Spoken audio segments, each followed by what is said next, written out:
Desarrollo del Laboratorio de Desnaturalización de Proteínas por Carolina Echeverry, María Luisa Castro, Nicolás Aristizábal y David Duque Acosta, todos del grado 11B.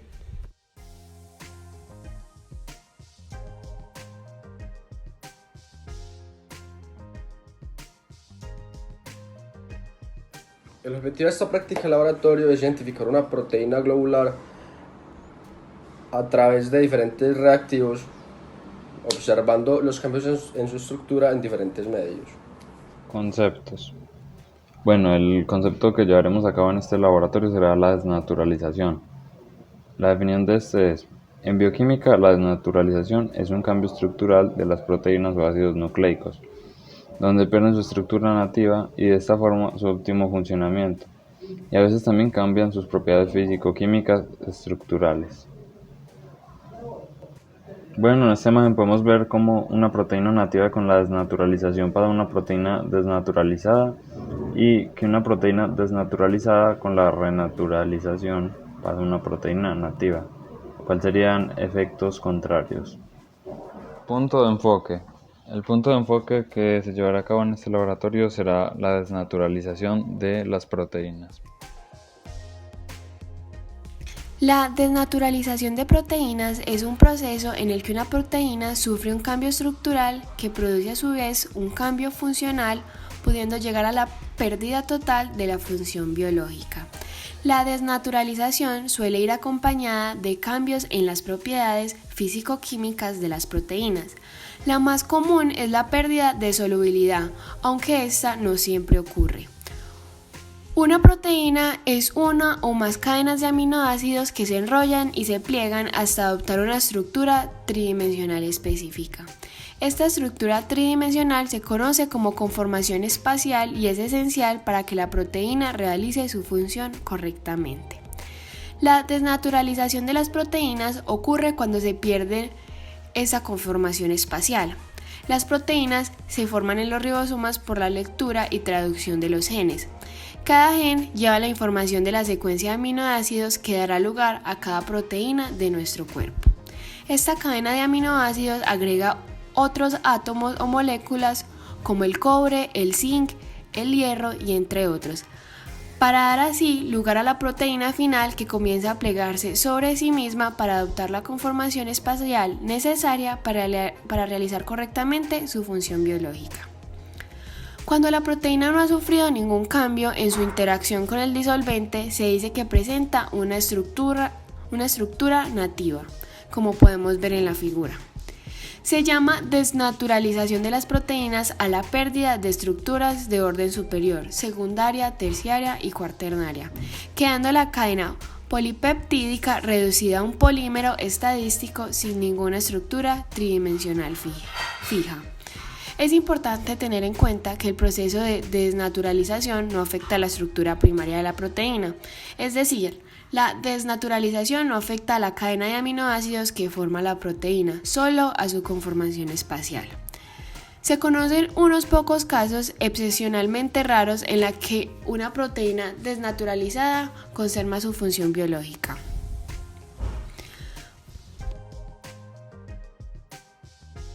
La desnaturalización de proteínas puede ser reversible o irreversible. Esto depende del grado de cambios estructurales que haya sufrido la proteína durante el proceso de desnaturalización. Como una proteína desnaturalizada cuenta únicamente con su estructura primaria, por este motivo, en muchos casos la desnaturalización es reversible, ya que es la estructura primaria la que contiene la información necesaria y suficiente para adoptar niveles superiores de estructuración. El proceso mediante el cual la proteína desnaturalizada recupera su estructura nativa se llama renaturalización. En algunos casos, la desnaturalización conduce a la pérdida total de la solubilidad, con lo que la proteína precipita. La formación de agregados fuertemente hidrofóbicos impide su renaturalización y hace que el proceso sea irreversible.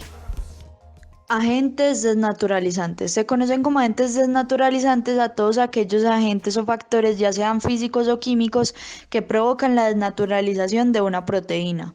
Dentro de los agentes físicos encontramos el calor, Pero cuando nos referimos a agentes químicos, hablamos de detergentes, disolventes químicos, pH o acidez y la fuerza iónica.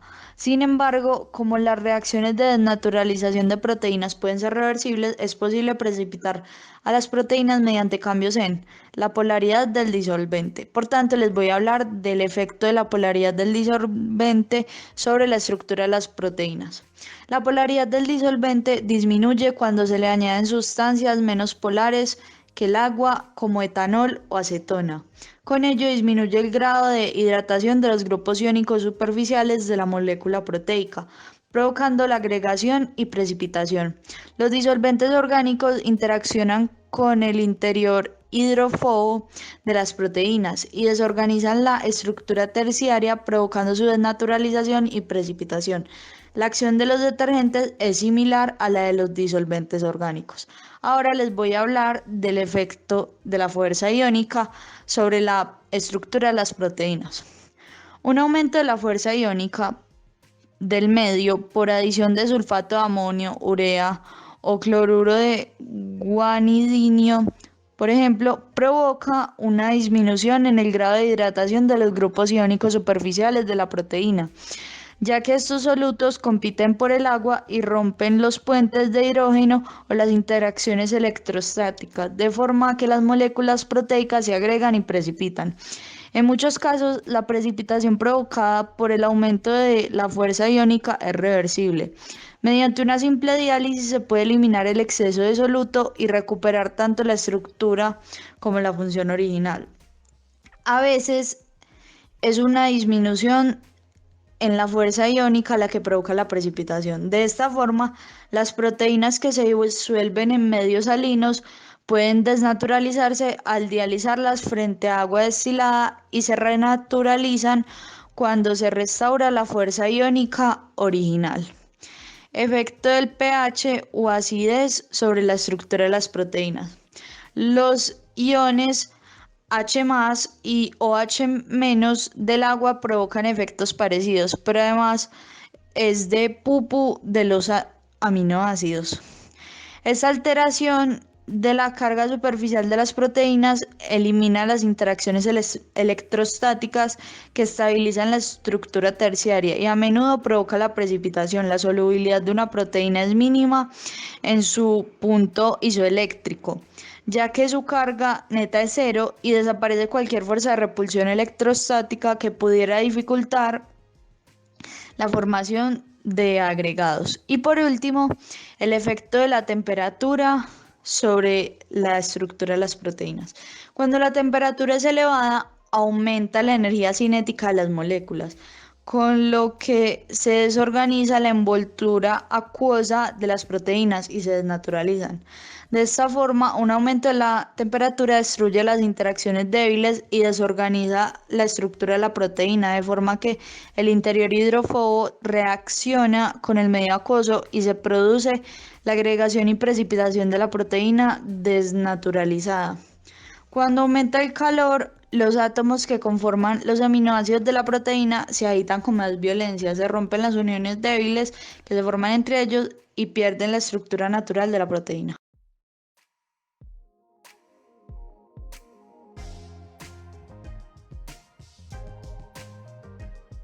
Los materiales para la práctica son vasos desechables pequeños,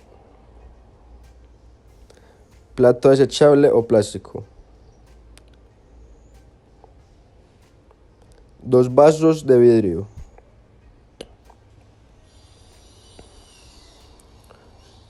montaje de calentamiento,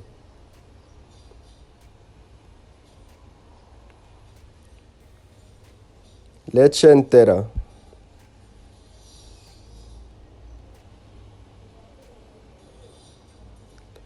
alcohol,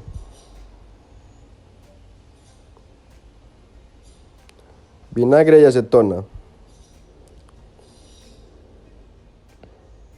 limón,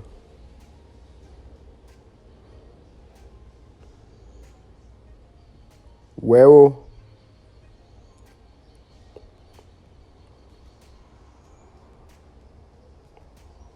sal de mesa y Y por último, una jeringa de 5 milímetros o más grande.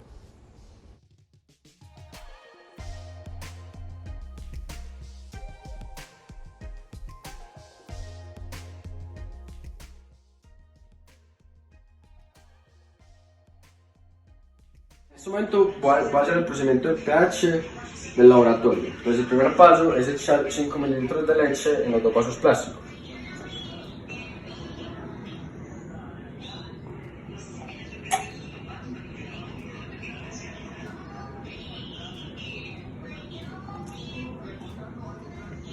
Luego es consultar el pH de la leche, del vinagre y del limón. El pH de la leche está entre 6,6 y 6,8 en la escala. Y el del vinagre y el limón es igual, que es 2. Listo. Ahora el tercer paso es echar en un vaso 10 mililitros de vinagre y en el otro un limón. Entonces vamos a empezar primero con el vinagre. Y vamos a exprimirle el limón al otro vaso. Pero sí. Me faltaron otros 5 mililitros, perdón.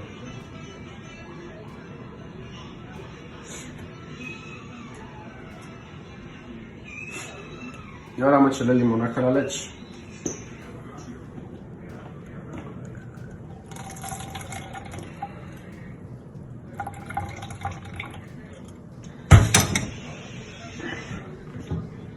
Y ahora es observar los cambios. Y pues la verdad, al vaso que le echamos el vinagre, pues la leche queda como que se deshace, como con unos grumos. Y también cuando uno le echa limón, al parecer es lo mismo, solo que queda como color verde. Al ver estos grumos en la leche, se puede deducir que el vinagre como el limón cortaron la leche. Esto se debe al pH de las tres sustancias del limón, de la leche y del vinagre. También es importante decir que hubo un proceso de desnaturalización por la proteína caseína, que es la de la leche.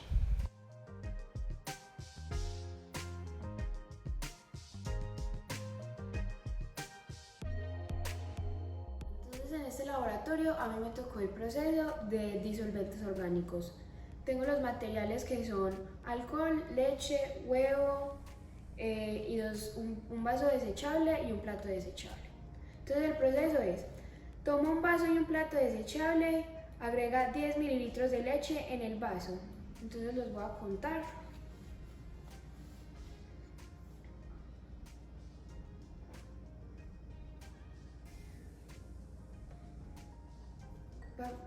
Acércate, por favor.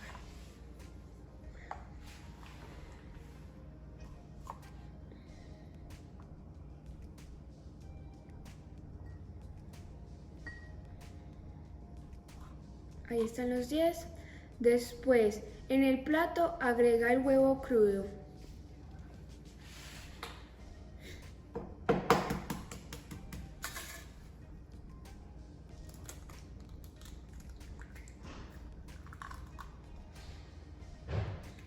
Después, cubre el huevo del plato con alcohol y agrega 15 mililitros de alcohol al vaso que contiene la leche. Entonces voy a hacerlo con esta jeringa. Voy a contar 15 mililitros para cada uno.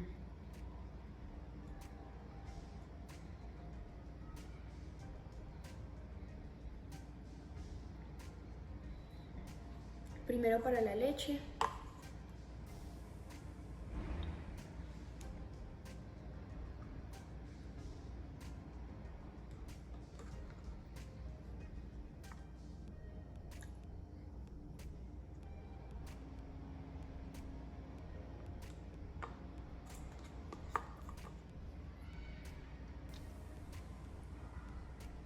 Y ya después para el huevo.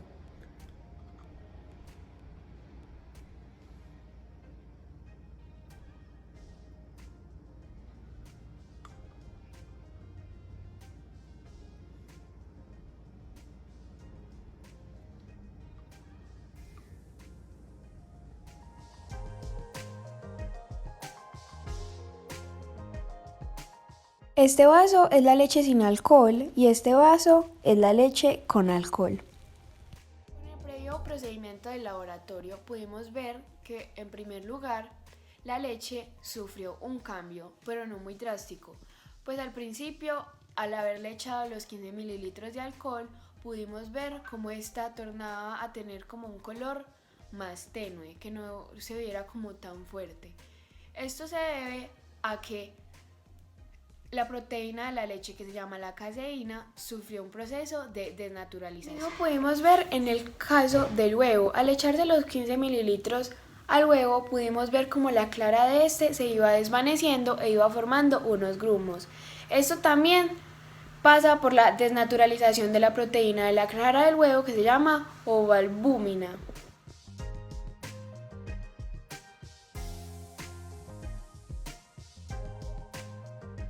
Bueno, a continuación haremos el procedimiento de las sales, en el cual utilizaremos un huevo, 2 vasos desechables, leche y cloruro de sodio, o mejor dicho, sal.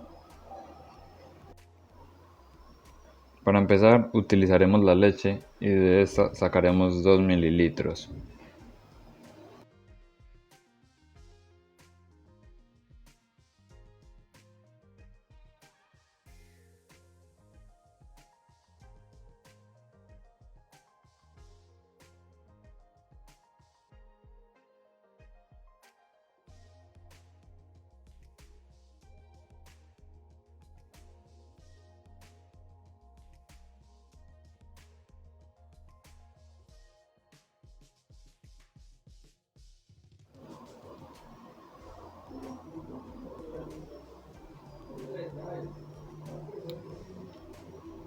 Estos 2 mililitros los echaremos en un vaso de los que vamos a utilizar.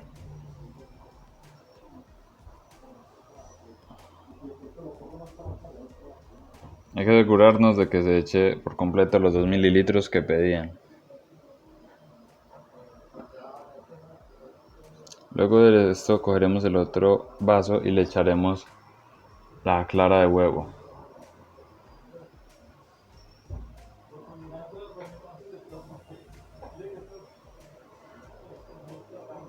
Partimos la clara de huevo y ya tenemos los 2 vasos, cada uno con lo que debería poseer. En este caso 2 mililitros de leche y clara de huevo.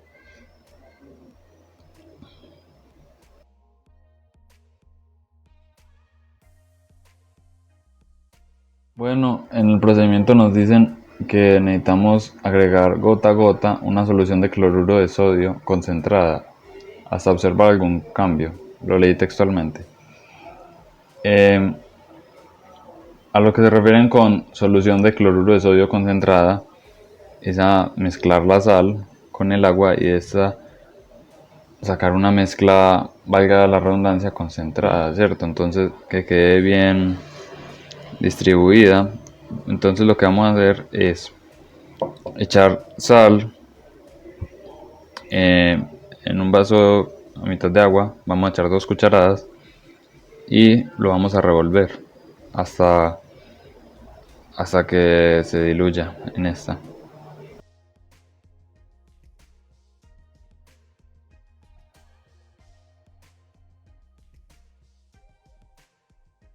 Bueno, podemos ver que el agua queda como más blanca, ya no tan transparente, sino que más blanca. Y lo que tenemos allí es agua salada.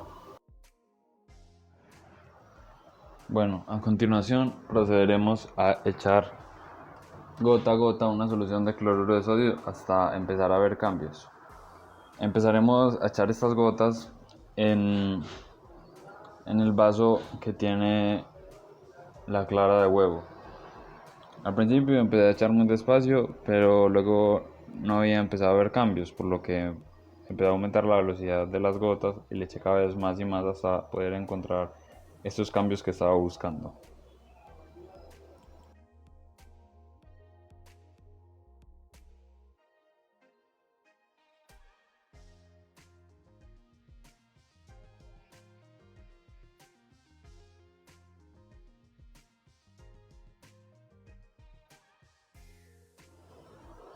No veía ningún cambio al principio, así que seguí echándole cada vez más y más gotas de cloruro de sodio, pero luego empecé a ver un cambio y era que como que se veía una capa de la parte de la clara arriba, como que había una separación entre la parte de abajo y la parte de arriba.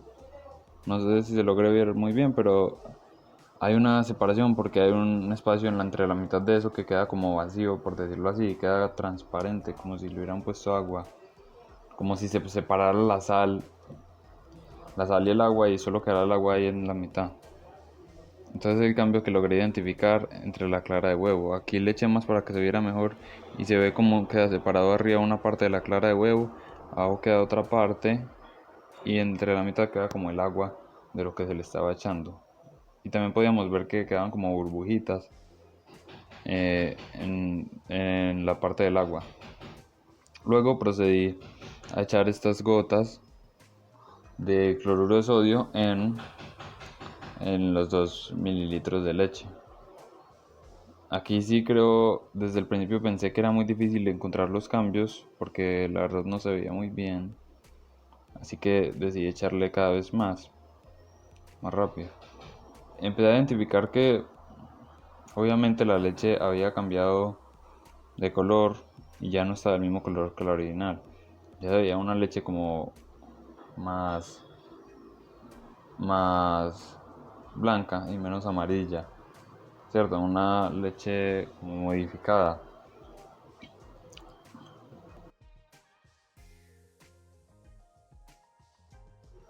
También logré identificar que la leche se veía como más espesa y que también quedaba como una capa parecida a la que había antes en el experimento, ya que arriba de la leche se veía como más blanco que abajo.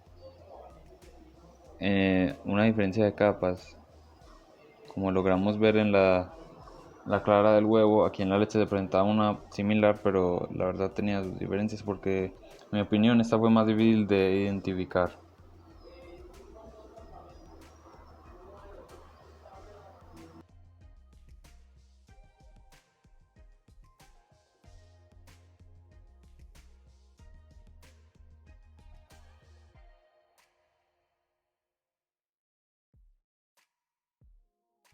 Por último decido traer la leche original, que se ve como más blanca comparado a esta que se ve como más blanca. Y la verdad también logro identificar que una está más espesa que la otra, la que se le echó la sal está más espesa que la original.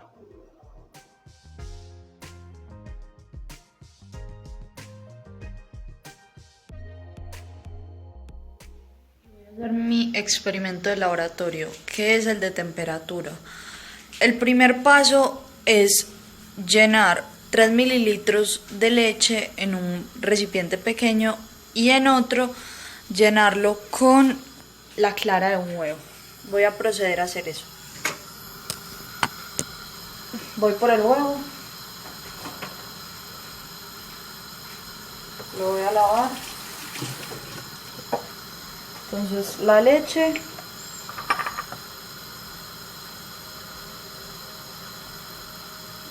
ya pueden ser los 3 mililitros.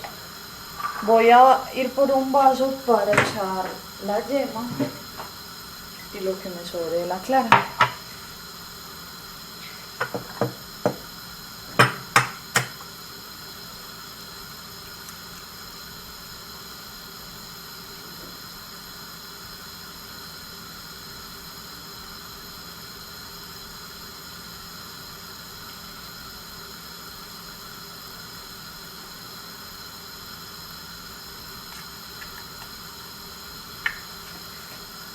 Ahora en el segundo paso voy a poner ambas sustancias al baño María. Voy a introducir a continuación la leche.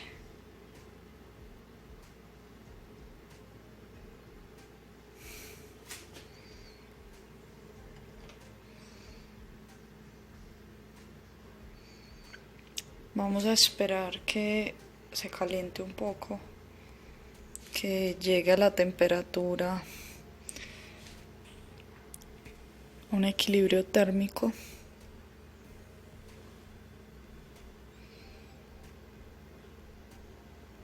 Dejar pasar unos minutos, podemos observar cómo la composición de la leche cambia debido al calor. Está más sólida, se nota la formación de nata. Esas son mis observaciones finales de este experimento respecto a la leche. A continuación vamos a poner la clara de huevo al baño María. Vamos a dejarla un momento y luego vamos a ver qué cambios se experimentan. Luego de un rato expuesta a la alta temperatura, podemos ver cómo la clara de huevo altera su color gracias a la proteína albúmina. Por tanto, por la acción de la temperatura podemos ver un cambio de color.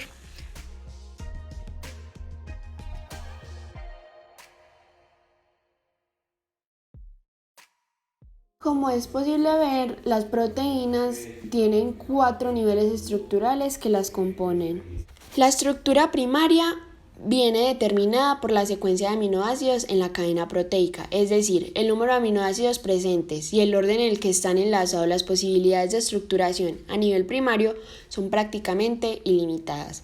Como en casi todas las proteínas existen 20 aminoácidos diferentes, el número de estructuras posible viene dado por las variaciones con repetición de 20 elementos domados de n en n, siendo el n el número de aminoácidos que componen la molécula proteica. Como consecuencia del establecimiento de enlaces peptídicos entre los distintos aminoácidos que forman la proteína, se origina una cadena principal o esqueleto, a partir de la cual emergen las cadenas laterales de los aminoácidos. Los átomos que componen la cadena principal de la proteína son el nitrógeno del grupo amino, condensado con el aminoácido precedente, el carbono a partir del cual emerge la cadena lateral, y el carbono del grupo carboxilo, que se condensa con el aminoácido siguiente. Por lo tanto, la unidad representativa básica que aparece en la cadena principal de una proteína es el grupo amino con un carbono que se junta con un grupo carboxilo. La estructura primaria de las proteínas es lineal y se convierte en tridimensional al plegarse. Estructura secundaria es la organización regular y periódica en el espacio de las cadenas polipeptídicas en una dirección. El plegamiento característico de este tipo de organización está determinado por la secuencia de aminoácidos y la rigidez del enlace peptídico, que solo posibilita giros en torno a los enlaces sencillos. La estabilidad de esta estructura es posible gracias a los puentes de hidrógeno que se establecen entre los grupos amino y carboxilo. Los puentes de hidrógeno son la principal fuerza estabilizadora de esta estructura. Se encuentran 3 estructuras secundarias.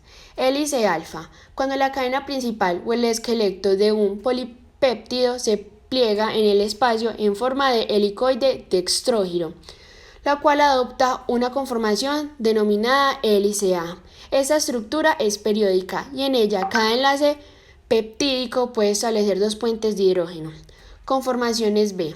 Cuando la cadena principal de un polipeptídico se estira al máximo, lo cual permite que sus enlaces covalentes adopten una configuración espacial denominada estructura B. Y giros B, que es una secuencia de cadena polipeptídica con estructura A o B, que a menudo están conectadas entre sí por medio de los llamados giros B.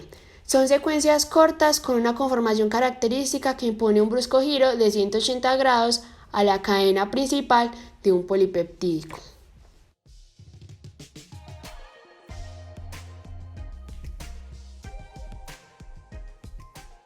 Estructura terciaria de las proteínas. Se llama estructura terciaria a la disposición tridimensional de todos los átomos que componen la proteína. Concepto equiparable al de conformación absoluta en otras moléculas. La estructura terciaria de una proteína es la responsable directa de sus propiedades biológicas, ya que la disposición espacial de los distintos grupos funcionales determina su interacción con los diversos ligandos.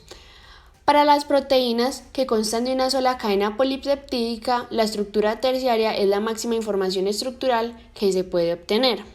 La estructura terciaria es una disposición precisa y única en el espacio y surge a medida que se sintetiza la proteína. En otras palabras, la estructura terciaria está determinada por la secuencia de AA o sea, la estructura primaria. Se distinguen dos tipos de estructura terciaria. Proteínas con estructura terciaria de tipo fibroso, en las que una de las dimensiones es mucho mayor que las otras dos. Y proteínas con estructura terciaria de tipo globular, que son más frecuentes, en las que no existe una dimensión que predomine sobre las demás y su forma es aproximadamente esférica. La estructura cuaternaria de las proteínas. La estructura cuaternaria es la estructura que adoptan las proteínas que constan más de una cadena polipeptídica. Cada cadena puede actuar como un monómero, es decir, como una subunidad que se repite varias veces, de manera que la proteína puede considerarse un oligómero o compuesto formado por la unión de varias subunidades. Las diferentes cadenas polipeptídicas se unen entre sí mediante interacciones del mismo tipo de las que hemos señalado para estabilizar la estructura terciaria, tanto las interacciones no covalentes como los puentes disulfuro. En la figura que se ve se presentan las diferentes estructuras que puede adoptar una proteína y cómo se alcanza la estructura cuaternaria con la combinación de varios péptidos. En este caso se trata de la hemoglobina.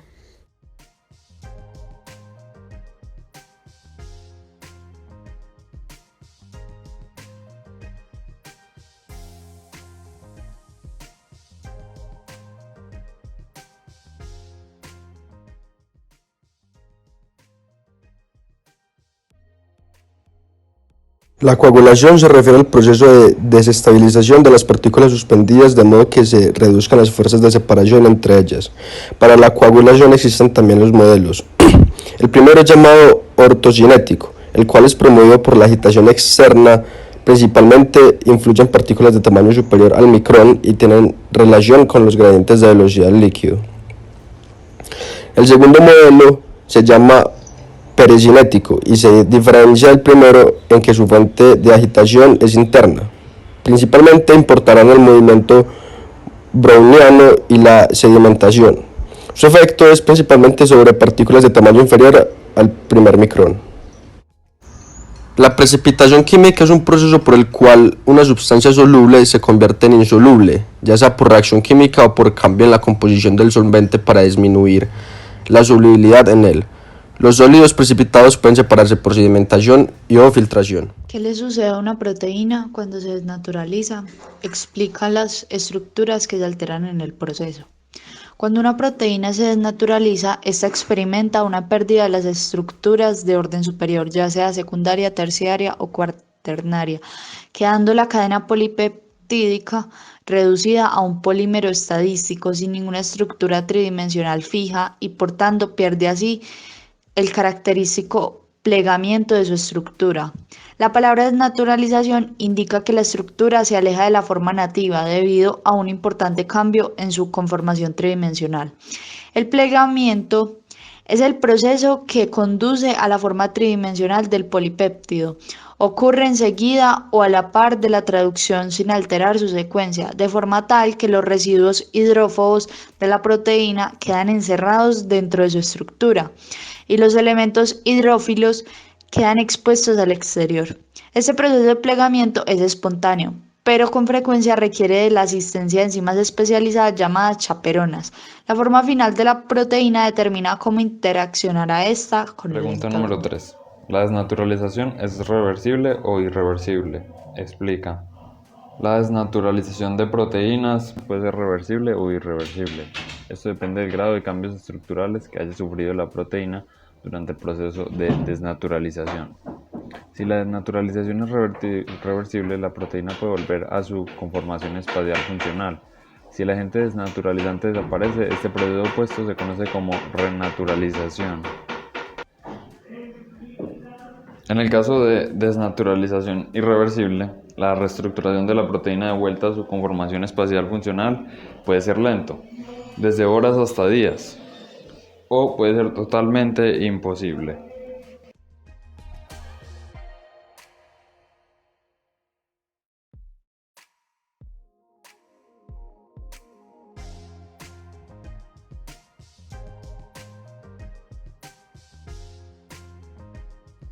Mediante el desarrollo del laboratorio logramos observar que nuestro objetivo se logró, que era identificar una proteína globular a través de reactivos y observar cambios en su estructura, como lo fue la leche con el vinagre y con el limón. Identificamos cómo ocurrieron dichos cambios al entrar en contacto con los reactivos. Además de esto, pudimos ver que el objetivo no solamente se cumplía en el proceso del pH, sino que se cumplía en el proceso de la temperatura, de las sales y de los disolventes orgánicos, pues en cada uno de ellos utilizamos materiales que tenían proteínas globulares que al haber sido reaccionadas con otros reactivos sufrieron grandes cambios en su estructura.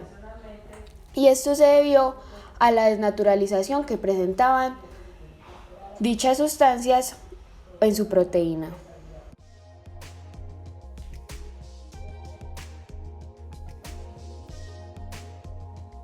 La conclusión en relación al análisis de resultados de este laboratorio es que gracias a este pudimos clasificar las 4 estructuras que contienen las proteínas, las cuales son primaria, secundaria, terciaria y cuaternaria.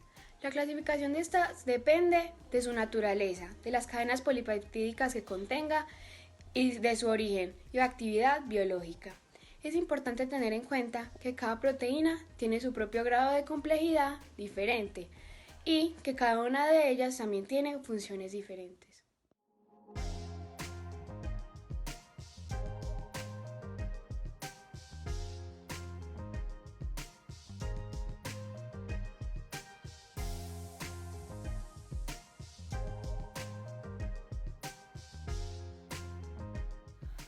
Conclusión con respecto al aprendizaje adquirido.